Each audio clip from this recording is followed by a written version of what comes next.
Sometimes it's the little things that matter most, even when you're talking about the biggest smartphone on the market. Aside from the supersized 6.5-inch display, the iPhone XS Max and its smaller sibling, the iPhone XS, don't include any big changes from the iPhone X, which was introduced last year and is now being retired. But, as Consumer Reports testing has revealed, what Apple did add makes a big difference. The most noticeable improvement is in battery life. Previous iPhones have typically lagged the competition in this area, but the new models have a lot more staying power, now rating among the industry's leaders. Apple also managed to make its already top-rated cameras just a bit better, and boost the phone's overall performance with a new, faster processor. For all of those reasons, the iPhone XS and XS Max, which start at $1,000 and $1,100, respectively, for 64GB models, were able to grab lofty spots in our ratings amid a very crowded field of high-performing phones. The phones didn't outscore the number 1 rated Samsung Galaxy Note 9, but they managed to come close. Here's a closer look at how the iPhone XS and XS Max did in our testing. Consumer Reports members looking for more detailed results can check out our full smartphone ratings. Battery life has traditionally been the iPhone's Achilles heel. Even Apple's larger phones, which arguably had more space for a bigger battery, have not done as well in our testing as the premier phones from some other companies. With these latest offerings, Apple argued that the faster, more efficient A12 Bionic processor would help boost the amount of time between charges. The company claims the XS can last about 30 minutes longer than last year's iPhone X. And it says the XS Max, which has a bigger battery than those two, can last up to 90 minutes longer. Our lab testing shows that Apple more than made good on those claims. Find out how long a phone's battery can go. Consumer Reports uses a robotic finger program to put the phone through a range of tasks designed to simulate a consumer's average day. The robot browses the internet, takes pictures, uses GPS navigation, and, of course, makes phone calls. For the sake of consistency, we run all smartphone battery tests with the display set to 100% brightness. But if you want to extend battery life on your phone, it's useful to turn on the auto or adaptive brightness function, which independently adjusts the display to suit the lighting environment. Unlock smartphone ratings. Become a member or sign in our testing. The iPhone XS lasted 24.5 hours, while the Max made it 26 hours. That's a big step up from the iPhone XS 19.5-hour performance and puts the new iPhones up there with this year's marathon-running Samsung phones in our ratings. However, it's worth noting that both iPhones charge demonstrably slower than other phones on the market. In our testing, which used the include chargers, the battery in the XS took 195 minutes to go from 0 to 100%, and the one in the XS Max took 210.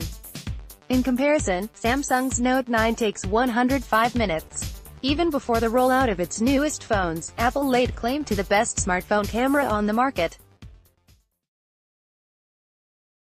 When it launched last year, the iPhone X featured the highest-rated camera we'd ever tested. But the iPhone XS and XS Max managed to improve on that performance, if only just a little. The phones both received slightly better scores when it came to the quality of the still and the video images taken by their rear cameras. In particular, our testers admired the clarity and resolution of the still photos, which give the iPhone cameras a slight edge over those of Apple's chief rival, Samsung, says Richard Fisco, who heads CR's smartphone testing program. The Samsung Galaxy phones lag behind a little, he adds. But that doesn't mean by any stretch of the imagination that their image quality is poor. These days, only fractions of a point separate the top 10 smartphone cameras in our ratings. In fact, the image quality improvements in the new iPhones may be tough for the average person to see, according to Fisco. However, he says, the upgrades to the camera's portrait mode are more evident. The popular photography technique, also known as bokeh, lets you take portraits where the subject remains in sharp focus and the foreground and the background is blurred in an artsy way. In previous iPhones, portrait mode would automatically blur the background to a predetermined extent to create this effect. But the cameras on the XS and XS Max let you manually adjust the amount of blur after you take the picture. This handy feature, also found in the Samsung Galaxy Note 9, still requires you to first take your picture in portrait mode, just like with the Note 9. But after you do that, you can use a slider at the bottom of the image to adjust the depth of field to your liking. To see just how significantly you can edit the photo, use the before and after slider on the portrait below. While the iPhone's bokeh photos aren't going to match the quality of the ones taken with a high-end standalone camera, it's fun to be able to play with the amount of blur in a photo. Apple says the idea behind its custom-built A12 Bionic processor was to make the phone run faster, without sucking the battery dry. The chip includes 2 performance cores designed to handle the heaviest of processing demands, along with 4 efficiency cores to take care of mundane tasks. All 6 kick and 1 extra power is needed. The phones also have a specially designed 4-core graphics processing unit developed with an eye toward gaming. The day the new iPhones launched, we ran 2 standard benchmark tests on the XS. The Max has the same chip, stressing the phone's main-end graphics processors by making them carry out a series of operations. For comparative purposes, we also ran the tests on the iPhone X, iPhone 8, and the Note 9. Unlock smartphone ratings, become a member or sign in the XS beat them all. But the other contenders did not perform significantly worse, especially considering the relatively non-demanding tasks consumers typically perform on their phones. So, most people aren't going to notice that extra horsepower operating behind the scenes. But, in practical terms, the new chip should help apps open faster and graphics-heavy or augmented reality games run smoother. Fisco says, given the results of our admittedly brutal tumble test, you should probably consider investing in a sturdy protective case if you purchase an iPhone XS or XS Max. The tumbler is a rotating chamber that repeatedly drops a phone from a height of about 2.5 feet. The phone has checked for damage after 50 drops and then again after 100. The goal of all that repetition is to expose it to impacts from a wide variety of angles. Apple says the glass used in its newest models is the toughest on the market.